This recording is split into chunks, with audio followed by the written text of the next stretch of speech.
Welcome back to the channel. Today I'll be explaining you how to remove image background in Clipdrop. Right now we are on its home page.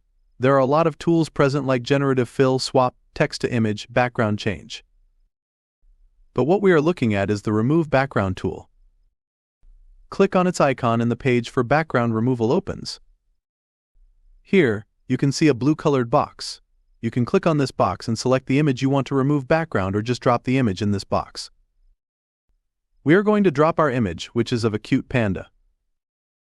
You can add images in bulk as well, up to 10 images at a time. But right now we are going with one, and click on the Remove Background button. Our provided image is a bit large for the tool, but we can still proceed by downscaling the image a little. As you can see, in less than a minute the background has been removed. This was all for today. Like and subscribe for more such tutorials.